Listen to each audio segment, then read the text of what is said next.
So we have the never used World Cup going on right now, and week one concluded at this point, probably like a week and a half to 2 weeks ago. But I want to talk about this game in specific because it had a little bit of discussion surrounding it as it was about to be played. For starters, it happened as the Mesprit council vote was happening, and we were discussing why, some people voted ban versus do not ban.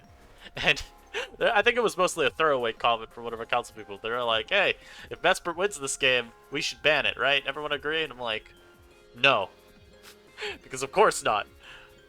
But what I saw that was very interesting is a little Oricorio Pau here. And today we're going to see who's the better psychic type. Is it, a legendary Pokemon in charge of the emotions of an entire region, or is it just one happy little dancing bird? If you do enjoy this kind of content, make sure that you do subscribe. We go over tournaments fairly frequently when they're happening. So if you like to get a little bit of insight into the, higher level competitive Pokemon landscape, make sure you stick around. Anyhow, we're going to unpause this now. And we see Shiloh versus ZS. Shiloh leads off with his Pyroar, ZS leads with Sandaconda. And if you just look at the team preview, this Pyroar is stupid. The fire resist on ZS's team is Samurott, and then otherwise he's got Dunsparce as a potential check. And that's only if it is a Coil set. If he's not Coil, I'm here to let you know right now, Fire Blast is a ton. However, thankfully he does have a decent at least lead, because Pyroar doesn't one-shot Sandaconda. Sandaconda's special bulk is really bad, but it's not like so bad to where a neutral move that's unboosted is going to take it out. And so he throws off a Glare here, and this may seem a little bit like an odd play, like why don't you just, throw up Stealth Rock here? Why don't you just EQ in case the Pyroar, stays in and attacks? Well, for starters, Mesprit on the other team is very, very dangerous. And although this Rotom could have been what came in, and had a very, very free switch in as a result, you don't want to give Mesprit free turns.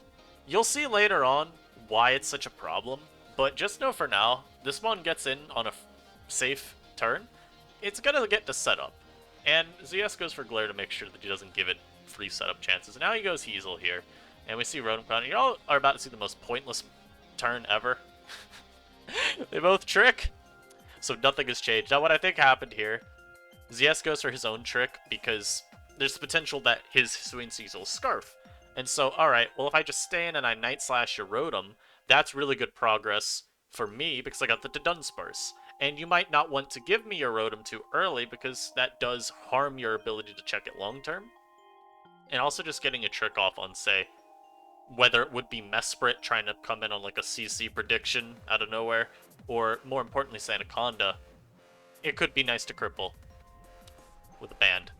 I think I said that it could be crippled with a Scarf, but no, I mean banned, of course.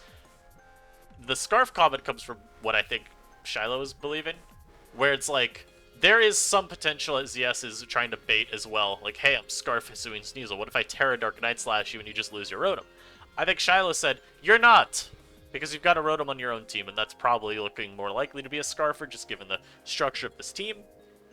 You want Hisuian Sneasel to have a more designated, like, I'm here to do damage set, as opposed to function more like utility. So, whether it's that it's Sword Stance, or just Choice Band, Trick here makes a lot of sense, because you're just like, alright, I'm faster, you don't want to take a Will-O-Wisp here, you'll switch. So I think that's why we see the double Trick exchange. Sandaconda comes out, knowing that any move is pretty safe. Shadow Ball is pretty unlikely there as well, because you see the band. You don't really want to let this just Night Slash you into the Shadow Realm. So, now the Sandaconda comes out, absorbs the Wisp, and just gets up rocks. And now this is the quickest defog you'll ever see. But now the Dunsparce is in, and this set is actually really well designed for doing some work this game. Very awkward set, but you're going to see it put in work. We see Substitute, and this is a very fast Dunsparce. You see that it actually outruns Sandaconda and is able to Boom Burst it, because it is sub-CM with Glare. Now, you may wonder, oh, but that sounds terrible. You can't do anything to Rotom. Yeah? Okay. Rotom Volt Switched. Guess what I'm doing? Immediately. I'm setting up another Substitute. Not immediately, but you have a free turn to see him. You get the point, right? It's always able to maintain a sub, because the Rotom can't do anything versus it. And with a Calm Mind boost, it can't even break the sub without a crit. Which, speaking of a crit, we actually see one, I think, right here. Yeah. But that's the whole point of this exchange. Rotom's always going to have to Volt Switch versus the Dunsparce, because it's the only move it has that can do anything when it's behind a sub. And okay, you volted. You're not in front of me anymore. I may as well Calm Mind up, Boom Burst, throw off a sub, throw off a go. Like, literally any of my moves are fine to go for versus your Rotom, because I'm not worried about it. And you're not going to go into a mon that actually threatens me immediately either, because nothing else on your team takes Boom Burst. We just saw Articuno take 36%. So it's in 2-hit KO range, and it's also glared, so it's slower. So this Dunsparce is in a very, very nice position to run away with the game if, you know, ZS plays it.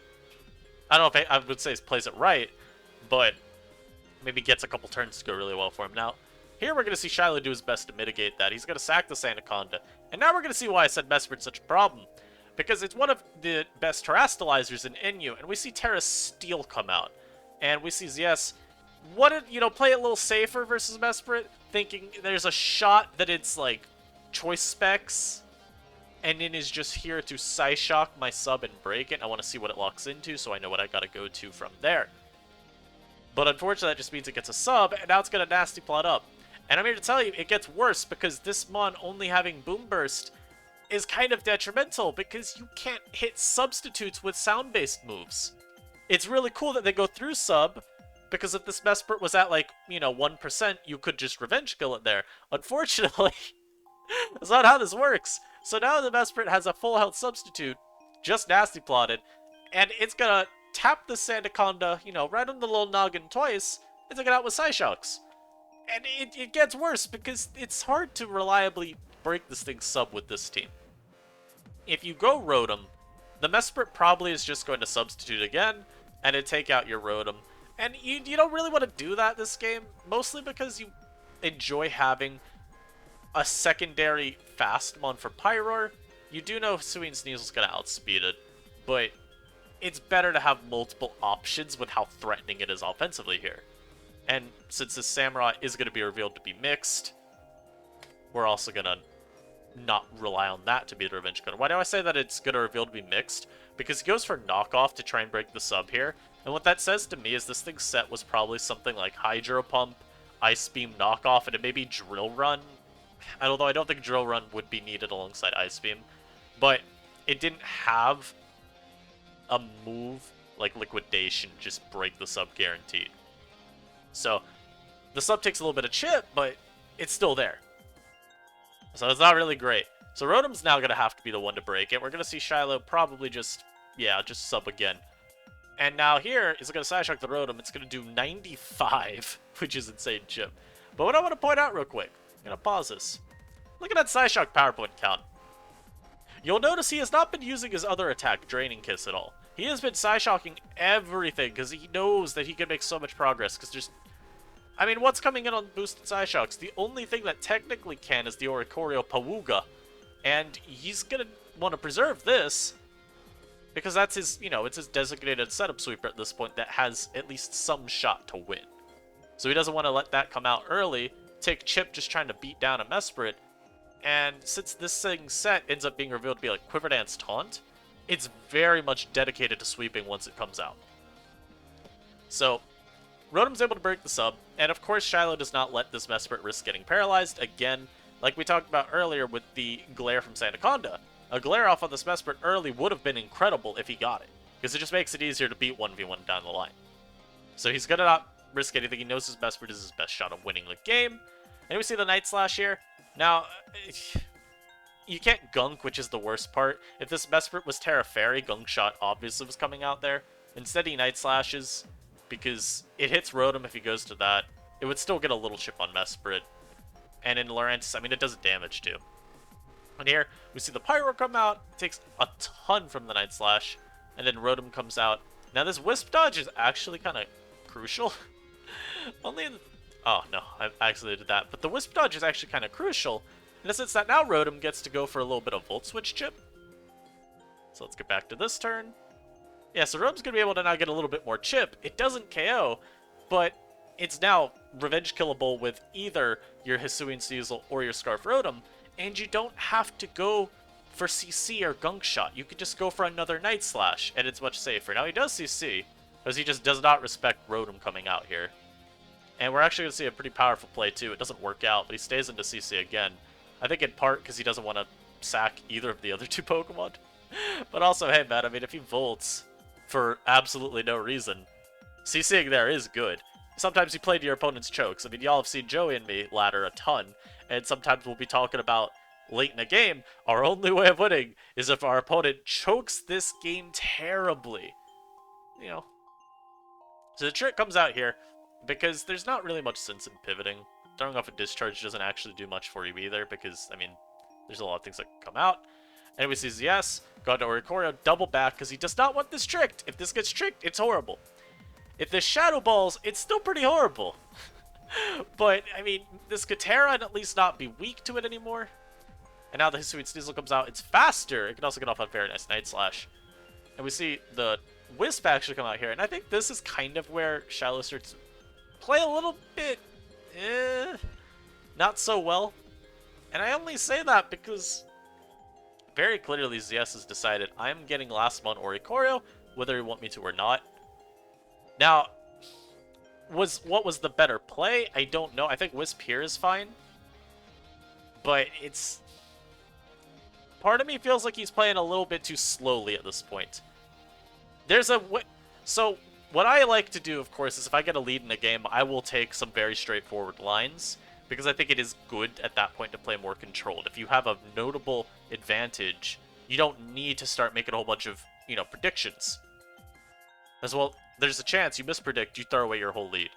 But I think there's something still about playing too passively, and I don't really think he played proactively enough here. Because now Oricorio comes out. As I mentioned, this is taunt. You're about to see Oricorio completely style on this Mesprit. There's nothing it can do. There's nothing. Psyshock is not doing enough damage. And I'm here to tell you right now, this is not stopping to dance. Dance till you're dead. I think that's what that little electro well, that electronic song was.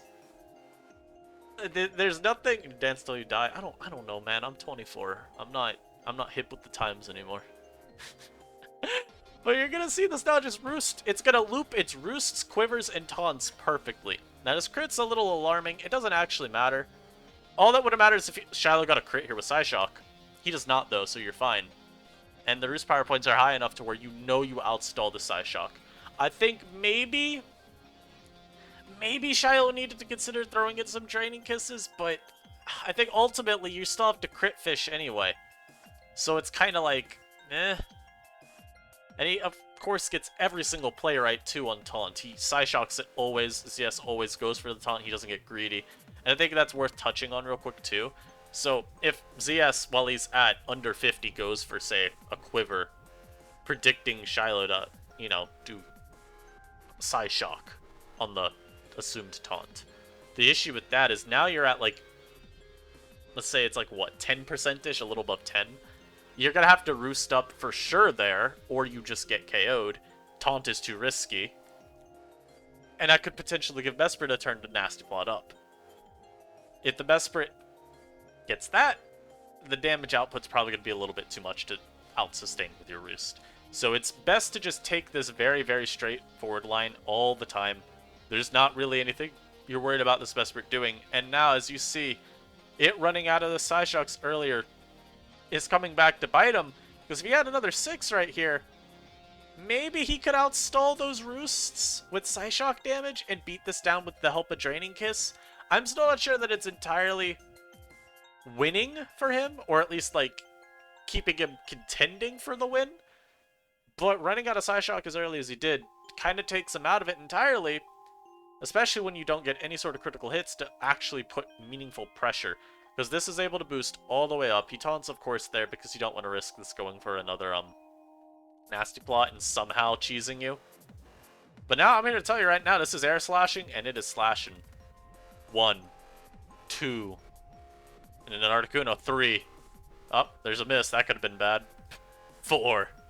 And then Oricorio just dominates the very end of the game. And yeah, Oricorio just skillfully, with complete and utter ease, 1v1's the Mesprit, even though it's Terra Steeled, and ZS Game's able to get the win. So this was a very, very funny match.